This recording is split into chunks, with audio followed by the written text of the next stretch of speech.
అందరికీ నమస్కారం.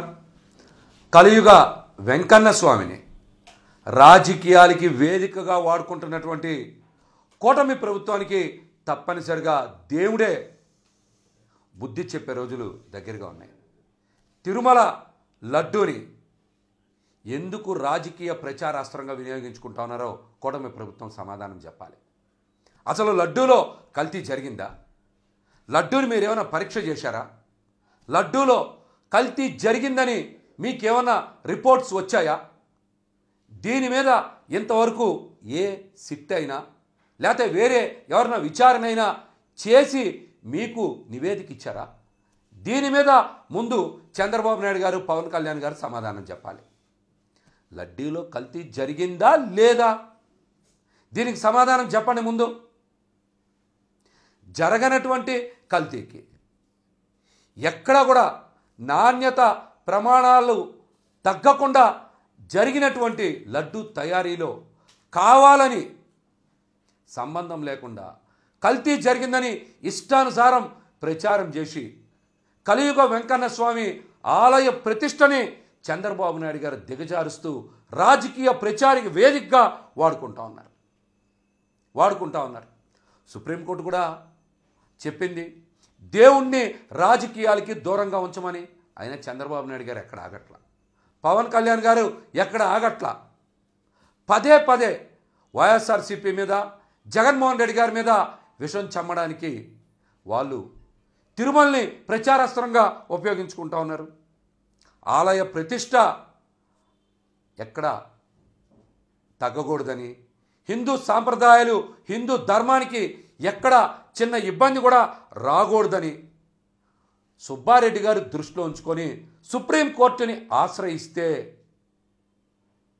సుబ్బారెడ్డి గారి మీద అక్కస్తో ఈ రోజున చంద్రబాబు నాయుడు గారు కక్ష సాధింపు చేయాలనే ఉద్దేశంతో కావాలని సుబ్బారెడ్డి గారి మీద కూడా విషం చిమ్మేటువంటి ప్రయత్నం చేస్తూ ఉన్నారు. అసలు సుప్రీంకోర్టు కూడా ఏమని అడిగింది? కల్తీ జరిగిందా లేదా తేల్చమని చెప్పింది. అసలు కల్తీ జరిగిందని ఎక్కడైనా సరే సిట్ కానీ సుప్రీంకోర్టు కానీ ఎవరన్నా తేల్చి చెప్పారా? అసలు చంద్రబాబు నాయుడు గారు, పవన్ కళ్యాణ్ గారు ఎవరు కల్తీ జరిగిందని చెప్పడానికి? మీకు ఏమి అర్హత ఉందని, ఏమి అధికారం ఉందని మీరు కల్తీ జరిగిందని ఇష్టానుసారం అబద్ధాలు ప్రచారం చేస్తూ ఉన్నారు? సిట్ వేసింది దేనికి? సుప్రీంకోర్టు జడ్జిమెంట్ ఇవ్వలేదు, ఎక్కడ మాట్లాడలేదు, సిట్ ఎక్కడ మాట్లాడలేదు. కానీ మీరు మాత్రం కల్తీ జరిగిందని చెప్పడానికి మీరు అసలు ఎవరు మీరు అసలు? విచారణ పూర్తి కాలేదు, సుప్రీంకోర్టు ఎక్కడ జడ్జిమెంట్ గురించి మాట్లాడలేదు. అయినా మీరు పదే పదే ఇష్టానుసారం విష ప్రచారం చేస్తున్నారంటే దీనికి కారణం వైఎస్ఆర్సీపీకి ప్రజల్లో విస్తృతమైనటువంటి ప్రచారం వస్తుంది, బలం పెరుగుతుంది. జగన్మోహన్ రెడ్డి గారి పట్ల ప్రజలు విపరీతంగా ఆదరణ చూపిస్తున్నారని, ఈ ప్రభుత్వ మెడికల్ కాలేజీలని ప్రైవేటు పరం చేస్తున్నందుకు జగన్మోహన్ రెడ్డి గారు చేస్తున్న ప్రజా ఉద్యమాన్ని కూడా పక్కదారి పట్టించడానికే గత 2 రోజులుగా మళ్ళీ వెంకన్న స్వామి లడ్డూ ప్రసాదాన్ని రాజకీయ అస్త్రంగా ఉపయోగిస్తూ ఉన్నారు. అసలు చిన్నప్ప అనేటువంటి వ్యక్తి 8 సంవత్సరాల కిందటనే సుబ్బారెడ్డి గారి దగ్గర మరి ఆయన విధులు నిర్వర్తించట్లేదు. వేమిరెడ్డి ప్రభాకర్ రెడ్డి గారి మీద ప్రభాకర్ రెడ్డి గారి దగ్గర, ప్రశాంత్ రెడ్డి గారి దగ్గర పనిచేసినటువంటి వ్యక్తి ఆ సమయంలో. అట్లాగనే ఢిల్లీలో కూడా ఆయన ఆంధ్రప్రదేశ్ గవర్నమెంట్ తరపున లైజనింగ్ ఆఫీసర్గా పనిచేసినటువంటి వ్యక్తి.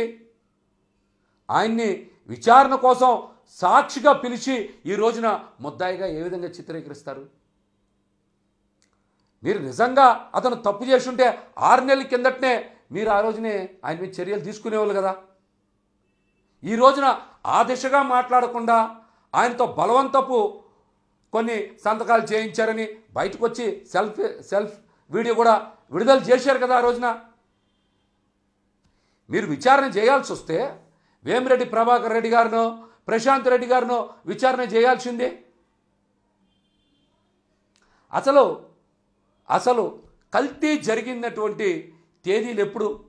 కూటమి ప్రభుత్వం అధికారంలోకి వచ్చిన తర్వాత 2024 జూన్లో కదా జరిగింది ఇది. మీరు ఏదైతే శాంపిల్స్ చెక్ చేసామని చెప్తున్నారో అవన్నీ కూడా ఎప్పుడు వచ్చినాయి? 2024 జూన్ 12, జూన్ 21, 25, జూలై 4న. ఇది వాస్తవం కాదా?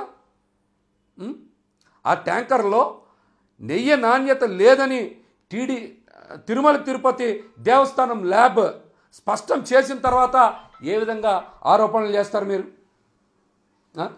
ఏ విధంగా ఆరోపణలు చేస్తారు మీరు? అలాగనే అనేక సందర్భాల్లో మరి అక్కడ ఉండేటువంటి ఈవో శ్యామలరావు గారు కూడా నెయ్యిలో కల్తీ జరగలేదు, ప్రసాదాలు సక్రమంగానే తయారు చేశాం, ఎటువంటి ఇబ్బంది జరగలేదని శ్యామలరావు గారు పదే చెప్పిన చంద్రబాబు, పవన్ కళ్యాణ్ గారు ఎందుకు వక్రీకరించి మాట్లాడుతూ ఉన్నారు? చెప్పండి, ఎందుకు వక్రీకరించి మాట్లాడుతూ ఉన్నారు? మీరు సమాధానం చెప్పండి. గతంలో కూడా తెలుగుదేశం పార్టీ హయాంలో నాణ్యత లేదని నెయ్యిని 18 సార్లు వెనక్కి పంపలేదా? అలాగనే వైసీపీ ప్రభుత్వంలో కూడా 15 సార్లు నాణ్యత ప్రమాణాలు లేవని నెయ్యి ట్యాంకర్లని వెనక్కి పంపించినటువంటి సందర్భాలు ఉన్నాయి. అసలు చాలా ముఖ్యమైనటువంటి విషయం ఏంటంటే ట్యాంకర్స్ నుంచి 3 శాంపిల్స్ తీస్తారు. ఆ 3 శాంపిల్స్ కూడా తిరుపతిలోనే తీసి ట్యాంకర్ని అక్కడే నాణ్యత ప్రమాణాలు చెక్ చేసిన తర్వాత నాణ్యత ఉంటేనే ఆ ట్యాంకర్ తిరుమల మీదకి వెళ్తుంది, అంటే కొండ మీదకి వెళ్తుంది. అప్పుడు మాత్రమే ప్రసాదంలో కానీ ఇతర అవసరాలకు కానీ వినియోగిస్తారు. అసలు నాణ్యత లేకపోతే ఆ ట్యాంకర్ తిరుపతిలోనే అంటే కొండ కిందే ఉండిపోతుంది. ఇది నిజమా కాదా? మీరు చెప్పండి, నిజమా కాదా చెప్పండి. నాణ్యతా ప్రమాణాలు లేకపోతే నెయ్యి ట్యాంకర్ తిరుపతిలోనే ఉండిపోతుంది, అక్కడనే వెనక్కి పంపిస్తారు. నాణ్యత ఉంటేనే ఆ ట్యాంకర్ తిరుమల మీదకి వెళ్తుంది. అప్పుడు లడ్డూ ప్రసాదంలో కానీ ఇతర అవసరాల్లో కానీ వినియోగిస్తారు. ఇది వాస్తవం.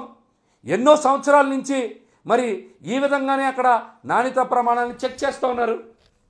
ఇంకో ముఖ్యమైనటువంటి విషయం, నేషనల్ డైరీ డెవలప్మెంట్ బోర్డు కూడా తమ నివేదిక తప్పు కావచ్చని చెప్పింది. మరి సెకండ్ ఒపీనియన్ ఎందుకు తీసుకోలేదని సుప్రీంకోర్టు కూడా ప్రశ్నించింది కదా చంద్రబాబు నాయుడు గారిని. మరి దానికి మీరు ఎందుకు సమాధానం చెప్పరు? దేశంలో చాలా ల్యాబ్లు ఉన్నాయి, మీరు సెకండ్ ఒపీనియన్ ఎందుకు తీసుకోవాలా? దీని మీద ఎందుకు చంద్రబాబు కానీ పవన్ కళ్యాణ్ గారు కానీ మాట్లాడటం లేదు? మీరు చెప్పండి. నేషనల్ డైరీ డెవలప్మెంట్ బోర్డు కూడా తమ నివేదిక తప్పు కావచ్చు అని చెప్పిన తర్వాత కూడా మీరు ఇక్కడ ఏ విధంగా ఎలా మాట్లాడతారు? మీరు సమాధానం చెప్పండి. అట్లాగనే చాలా ముఖ్యమైనటువంటి విషయం, నెయ్యి కల్తీ జరగలేదు, అందులో ఏ రకమైన ఫ్యాట్స్ కలిసాయో ఎవరు కూడా చెప్పలేరు. దీని మీద అనేక మంది మాట్లాడారు కదా, శాస్త్రవేత్త కూడా మాట్లాడారు కదా. దాని మీద మీరు ఎందుకు స్పందించరు? దీని మీద చంద్రబాబు, పవన్ కళ్యాణ్ గారు సమాధానం చెప్పాలి. అసలు కల్తీయే జరగల. పదే వెంకన్న స్వామి ఆలయం మీద, శ్రీవారి లడ్డూ మీద ప్రచారాస్త్రంగా మార్చుకొని జగన్మోహన్ రెడ్డి గారి మీద బురద జల్లే ప్రయత్నం చేస్తే దేవుడు కూడా ఉపేక్షించడని కూటమి ప్రభుత్వాన్ని హెచ్చరిస్తా ఉన్నాం.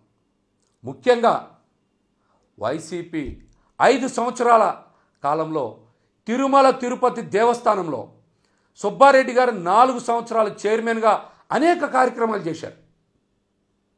అంతకు ముందు ఎవరు చేయనటువంటి కార్యక్రమాలు సుబ్బారెడ్డి గారి హయాంలో జరిగినాయి. దాని మీద అక్కసు వెళ్ళగక్కేటువంటి ప్రయత్నం చేస్తూ ఉన్నారు. మీరు కావాలంటే వైఎస్ జగన్మోహన్ రెడ్డి గారి ప్రభుత్వం ఏర్పడిన తర్వాత, సుబ్బారెడ్డి గారు చైర్మన్ అయిన తర్వాత తిరుమల తిరుపతి దేవస్థానంలో ఎన్నో గొప్ప కార్యక్రమాలని వాళ్ళు ప్రవేశపెట్టారు. ఎన్నో గొప్ప కార్యక్రమాలని ప్రవేశపెట్టారు. దమ్ముంటే వాటిని కన్నా మిన్నగా మీరు ఒక్క కార్యక్రమాన్ని చేయగలిగారా? ఒక్కటన్నా మిన్నగా చేయగలిగారా? కూటమి ప్రభుత్వం అధికారంలోకి వచ్చిన తర్వాత అన్నీ కూడా అపశృతులే కదా. భక్తులు చనిపోవడం, అట్లాగనే ఆలయ ప్రధాన ద్వారం దగ్గర కూడా చెప్పులు వేసుకొని వెళ్ళడం, మద్యం తాగడం, మాంసాహారం సేవించడం, ఇలాంటివన్నీ కూడా కూటమి ప్రభుత్వ వైఫల్యం కలగా అక్కడ జరుగుతున్నాయి. ఆఖరికి చనిపోయిన వాళ్ళ దగ్గరికి కూడా వెళ్ళి మీరు వేద పండితుల ఆశీర్వచనం ఇస్తున్నారంటే అసలు మిమ్మల్ని ఏమనాలి? ఏమనాలి మిమ్మల్ని? మీకు పాలన చేత కాదు, భక్తులకి సరైనటువంటి వసతులు కల్పించడం చేత కాదు, మంచి దర్శనం ఇప్పించడం చేత కాదు. కానీ శ్రీవారి ఆలయాన్ని మాత్రం రాజకీయ ప్రచార వేదికగా వాడుకుంటా ఉన్నారు. సుబ్బారెడ్డి గారు వెంకటేశ్వర స్వామి మెచ్చిన ప్రథమ భక్తుడు. తక్కువ మాట్లాడి ఎక్కువ పనిచేసేటువంటి వ్యక్తి. సామాన్య భక్తులకి స్వర్ణయుగం వైఎస్ఆర్సీపీ పాలనలో సుబ్బారెడ్డి గారు చైర్మన్గా ఉండగా జరిగింది. సామాన్య భక్తులకి స్వర్ణయుగం వైఎస్ఆర్సీపీ ప్రభుత్వంలో సుబ్బారెడ్డి గారు చైర్మన్గా ఉన్నప్పుడు జరిగింది. సామాన్య భక్తులకి మెరుగైనటువంటి దర్శనం, వసతులు, సౌకర్యాలు కల్పించింది సుబ్బారెడ్డి గారి హయాంలోనే. ఎంతో గొప్ప నిర్ణయాలు తీసుకున్నటువంటి వ్యక్తి. L1, L2 విఐపి దర్శనాల్ని రద్దు చేసినటువంటి వ్యక్తి. ఎస్ బ్యాంకులో 1200 కోట్ల రూపాయలు డిపాజిట్లను వెనక్కి తీసుకొని జాతీయ బ్యాంకులో డిపాజిట్ చేయించినటువంటి వ్యక్తి సుబ్బారెడ్డి గారు. ఎవరైనా అంత సాహసోపేతమైనటువంటి నిర్ణయం తీసుకోగలుగుతారా? ప్రపంచ శాంతి కోసం, సనాతన ధర్మ ప్రచారం కోసం, ధార్మిక ప్రచారం కోసం ఆయన కృషి చేసినటువంటి గొప్ప వ్యక్తి సుబ్బారెడ్డి గారు. అందుకనే ఆయనకి యూరోపియన్ రీసెర్చ్ యూనివర్సిటీ డాక్టరేట్ను కూడా అందజేసింది. 1932లో తిరుమల తిరుపతి దేవస్థానం ఏర్పాటు చేస్తే అప్పటి నుంచి కూడా అభివృద్ధి కార్యక్రమాల్లో పాలక మండలి కీలకమైనటువంటి నిర్ణయాలు తీసుకుంది. పాలక మండలి అంటే చైర్మన్ ఒక్కళ్ళే కాదు, సమిష్టి నిర్ణయాలు, అందరూ కలిసి తీసుకునేటువంటి నిర్ణయాలు. ఒక వ్యక్తి నిర్ణయాలు తీసుకోవడానికే అవకాశం ఉండదు. అందరూ కూడా సమిష్టిగా నిర్ణయాలు తీసుకున్న తర్వాతనే అమలు చేస్తారు చైర్మన్ అనేటువంటి ఒక హోదాలో ఉండేటువంటి వ్యక్తి.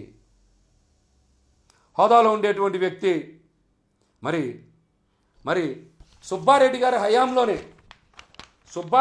హయాంలోనే మీరు చూస్తే మొట్టమొదటిసారిగా తిరుమల తిరుపతి దేవస్థానానికి ఉండేటువంటి ఆస్తులపై శ్వేతపత్రం విడుదల చేశారు.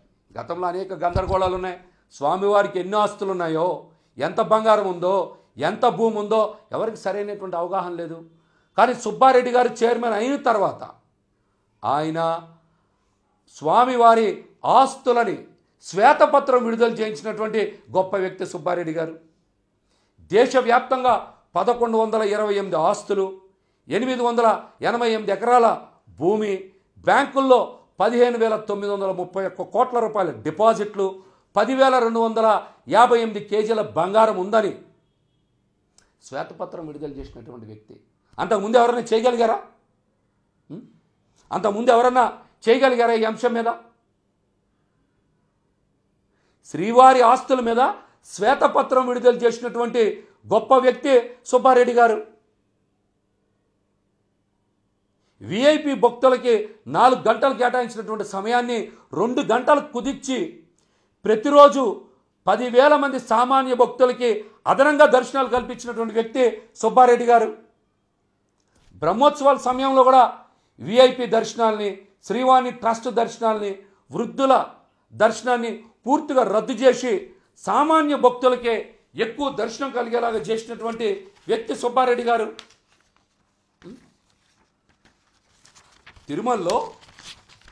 తిరుమలలో మరి పర్యావరణాన్ని పచ్చదనాన్ని కాపాడడం కోసం మెగా ఇంజనీరింగ్ కంపెనీ సహకారంతో 18 కోట్ల రూపాయలు విలువైనటువంటి 10 ఎలక్ట్రానిక్ బస్సుల్ని ప్రవేశపెట్టింది కూడా ఆయన హయాంలోనే కదా.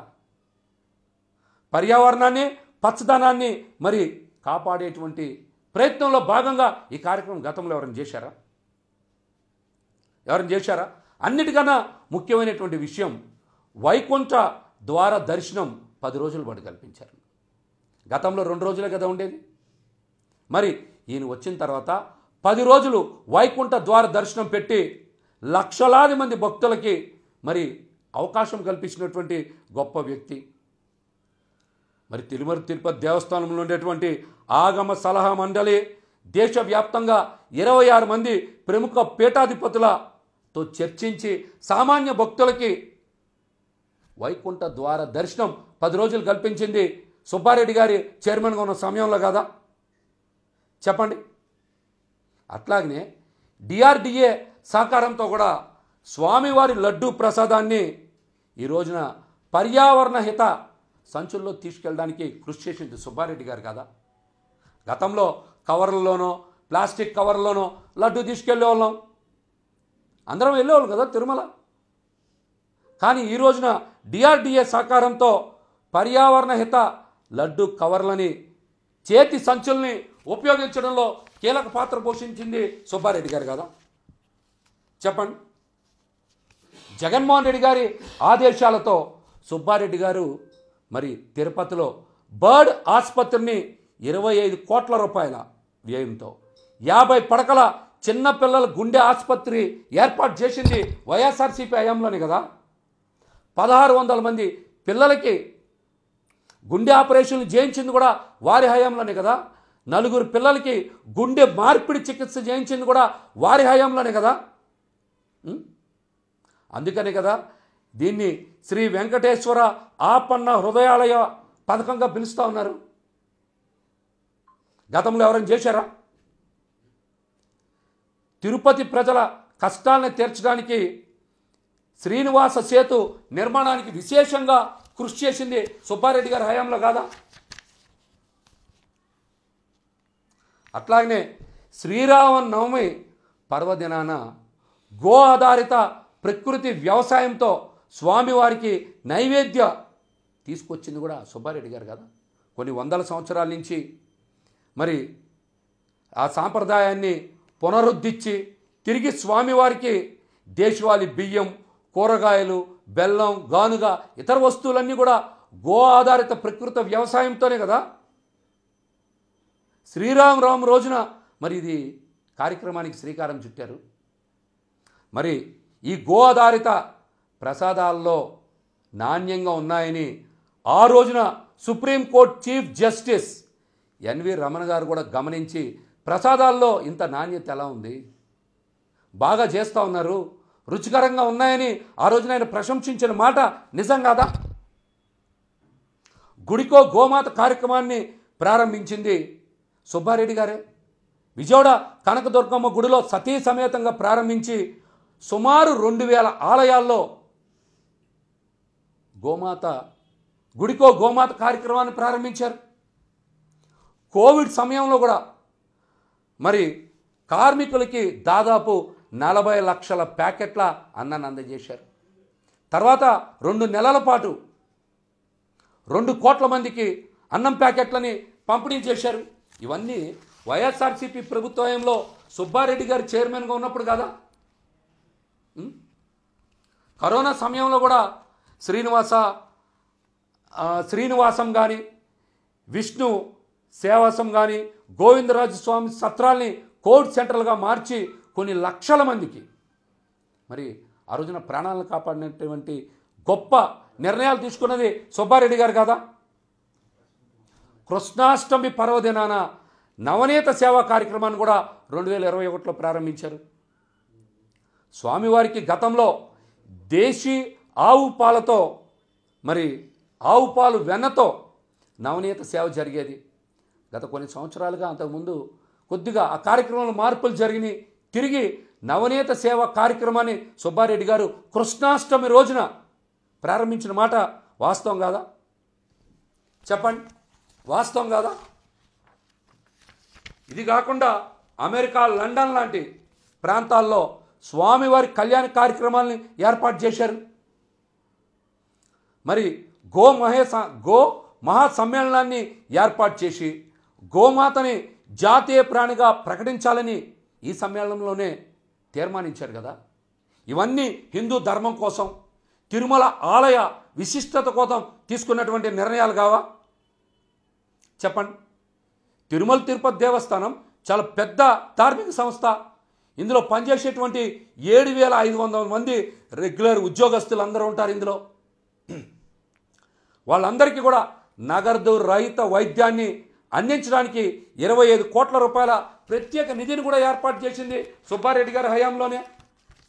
వాళ్ళందరూ కూడా చెన్నై, బెంగళూరు, హైదరాబాద్కి ఎక్కడికైనా వెళ్ళి కార్పొరేట్ హాస్పిటల్స్లో నాణ్యమైనటువంటి మెరుగైనటువంటి వైద్యాన్ని ఉచితంగా చేయించుకున్న మాట వాస్తవం కదా చాలామంది. ఇందులో అన్నిటికన్నా ముఖ్యంగా అన్నప్రసాద కేంద్రాల్ని నిరంతరం అక్కడికి వెళ్ళి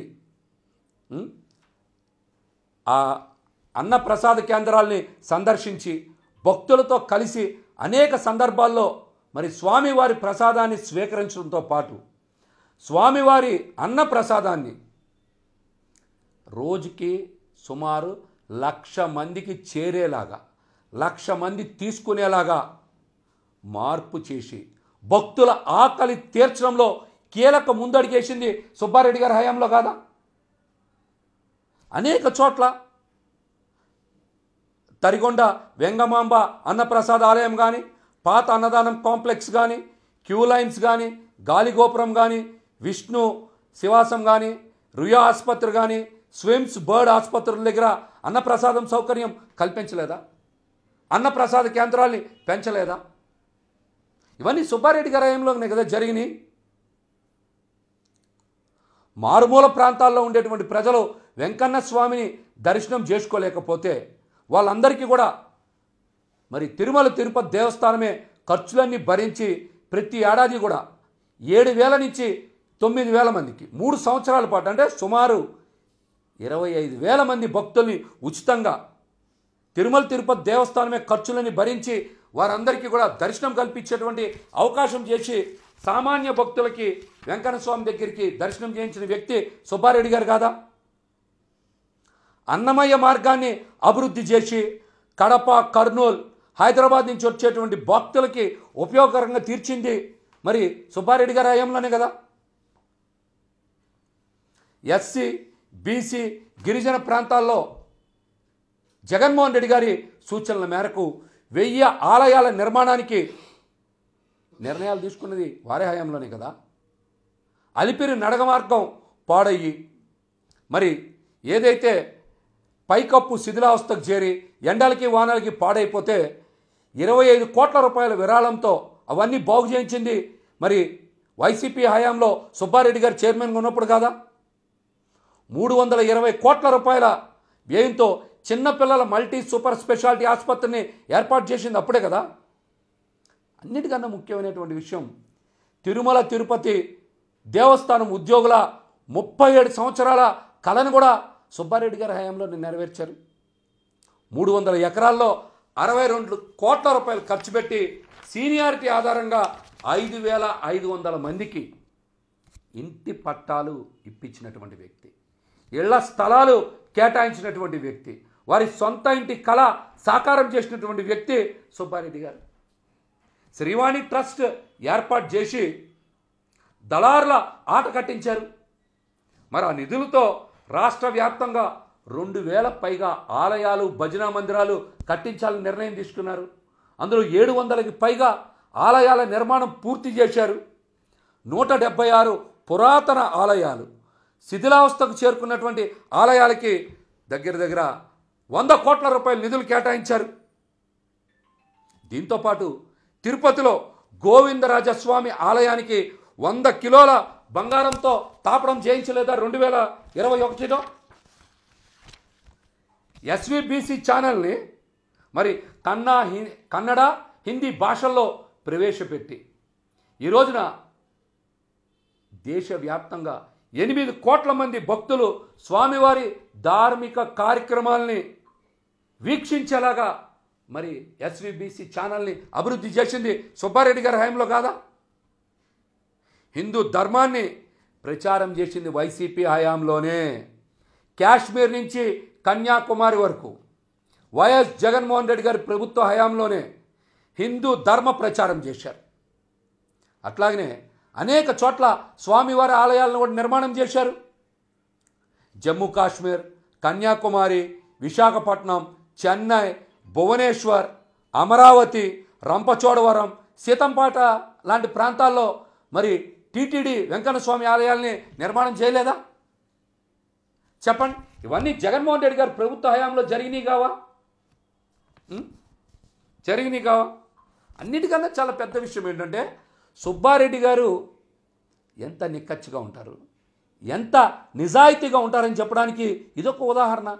గతంలో తిరుమల తిరుపతి దేవస్థానంలో ఆదాయ వ్యయాల ఆడిటింగ్ మొత్తాన్ని కూడా రాష్ట్ర ప్రభుత్వ ఆడిటింగ్ అధికారులు చేసేవాళ్ళు.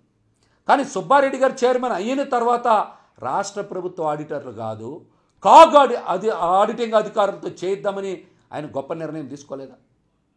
గొప్ప నిర్ణయం తీసుకోలేదా?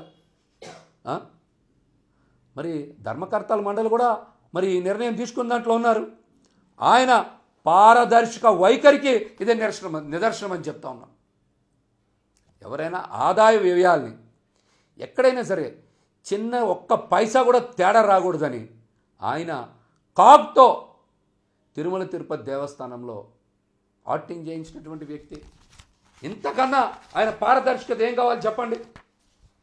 119 మంది కారుణ్య ఉద్యోగస్తు కుటుంబాలకి, చనిపోయినటువంటి ఉద్యోగుల కుటుంబాలకు ఉద్యోగాలు ఇవ్వలేదా? జిఎస్టీ చెల్లింపుల్లో కూడా రాష్ట్ర వ్యాప్తంగా 11 చోట్ల టీటీడీ రిజిస్ట్రేషన్ చేయించుకొని ఎంతో గొప్పగా జిఎస్టీ రిటర్న్స్ దాఖలు చేయలేదా? ఇలా చెప్పుకుంటూ పోతే కొన్ని వందల కార్యక్రమాలు వైఎస్ఆర్సీపీ హయాంలో జగన్మోహన్ రెడ్డి గారు ముఖ్యమంత్రిగా ఉన్న సమయంలో సుబ్బారెడ్డి గారు చైర్మన్గా పాలక మండలి ఎన్ని కార్యక్రమాలు చేయలేదా? ఈరోజు ఎక్కడన్నా కూటమి ప్రభుత్వం ఒక్కడన్నా ఫలానా గొప్ప నిర్ణయం తీసుకోమని ఎక్కడన్నా చెప్పగలరా? ఆస్తుల మీద శ్వేతపత్రం విడుదల చేయించింది ఎవరు? చిన్నపిల్లలకి గుండె ఆసుపత్రులు ఏర్పాటు చేయించింది ఎవరు? సామాన్య భక్తులకి మరి విఐపి దర్శనాలు రద్దు చేసి ఎక్కువ సమయం ఇప్పించింది ఎవరు? ప్రతిరోజు 1,00,000 మంది భక్తులకి అన్నప్రసాదం అందించేలాగా నిర్ణయాలు తీసుకున్నది ఎవరు? చెప్పండి. ఇట్లాంటి నిర్ణయాలు మీరు తీసుకోగలరా? ఆదాయ వ్యయాల్ని ఆడిటింగ్ రాష్ట్ర ప్రభుత్వం కాదు, కాగ్తో చేయిద్దామనేటువంటి గొప్ప నిర్ణయం ఎవరైనా తీసుకోగలరా? అట్లాంటివి ఒక్క పైసా మీద ఆశపడిన ఇట్లాంటి నిర్ణయాలు ఎవరైనా చేయగలరా? వకుళాదేవి ఆలయం శిథిలావస్థకు చేరుకుందంటే పెద్దిరెడ్డి రామచంద్రారెడ్డి గారు 12 కోట్ల రూపాయలు వ్యయాన్ని ఆయన విరాళంగా ఇస్తే సుబ్బారెడ్డి గారి హయాంలో పూర్తి చేస్తే 2022లో జగన్మోహన్ రెడ్డి గారు ప్రారంభించారు కదా వకుళాదేవి ఆలయాన్ని కూడా. ఇట్లాంటి గొప్ప నిర్ణయాలు తీసుకునేటువంటి శక్తి ఎవరికి ఉంటుంది? దేవుడి మీద భక్తి, సేవ చేయాలనేటువంటి నిజమైనటువంటి భక్తి ఉండేటువంటి వ్యక్తులకు ఉంటుంది. అటువంటి సుబ్బారెడ్డి గారి మీద కావాలని విష ప్రచారం చేయడం, కలియుగ వెంకన్న స్వామిని అడ్డం పెట్టుకొని వైఎస్ఆర్సీపీ మీద, జగన్మోహన్ రెడ్డి గారి మీద విషం చెమ్మేటువంటి ప్రయత్నాలు మానుకోండి. సామాన్య భక్తులకి సేవ చేయండి. కనీసం వైకుంఠ ద్వార దర్శనమే ఏర్పాటు చేయించలేకుండా భక్తుల మరణానికి కారణమైనటువంటి మీరు ఈ విధంగా లడ్డూ ప్రసాదాన్ని రాజకీయాస్త్రంగా మార్చుకుంటే కలియుగ వెంకన్న స్వామి మిమ్మల్ని ఊరుకోవడానికి కూడా హెచ్చరిస్తానా? ఇక నుంచైనా సరే మీరు తప్పుడు ప్రచారాలను మానుకుంటే మంచిదని కూడా వారికి హితవు పలుకుతా ఉన్నా.